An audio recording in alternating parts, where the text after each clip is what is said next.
Today we're going to show you how to bone out your deer at home, get more of the prime cuts, and actually learn what the prime cuts are. We're going to start with the front shoulders. We've got the deer fully skinned out. You can see the carcass is very clean, very little hair, if any, on there. Come in here under the shoulder and just give it a pull. And you can see this is your brisket here. You just want to make an incision. The sharper your knife, the easier this is. And as you pull on this, you can actually pull it right out. Front shoulders don't have a bone that attaches, and you can see the connective tissue here.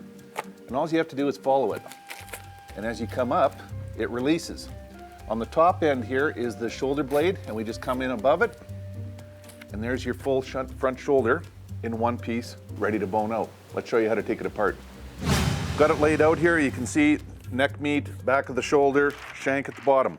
Real simple. That neck meat can come off. That can go into grind. You can make stir fry. You can take a cross rib roast out of here just simply by following the bone with your knife. And you actually get a big triangular piece of meat. And the reason they call this a cross rib roast, obviously, if you pictured this front leg sits across the side of the ribs as it moves back and forth when an animal walks. So there is a prime roast for doing in the crock pot or a slow cooker. The rest of this front shoulder is very easy to bone out as well.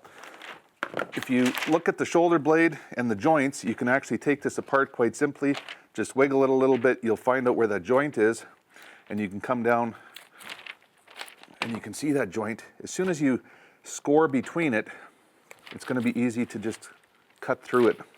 Now you've got smaller pieces to work with. Shoulder blade, lay it down. Use your fingers again. There's a bone that runs in the center.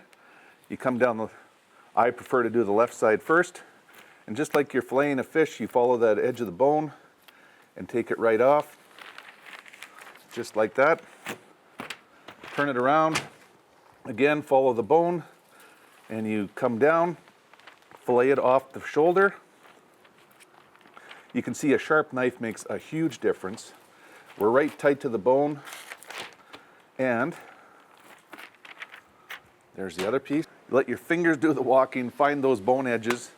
There's your shoulder fully boned out. Again, great grind. You can turn it into stir fry, different things. The shanks are actually awesome to cook on venison, making them into OSSOBUCO or something like that. So you can cut through the bone in 1.5 inch pieces and have shanks that you can brown up and cook.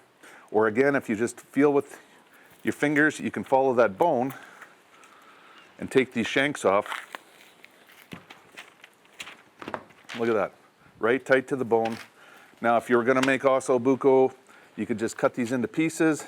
These are ready to brown up in a pan and put on a slow simmer, and they make awesome meals. Your family's gonna ask you to shoot more venison.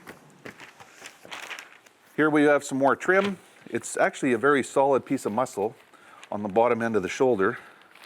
And follow the bone out. Try not to run your knife hard against the bone because it dulls it out real quick. But if you just let it be your edge and your guide, you can get through these real quick. There's a front shoulder. As you can see, it's simple and easy, and you're ready to move on to the next one. I'm Brad Venison for Deer and Deer Hunting.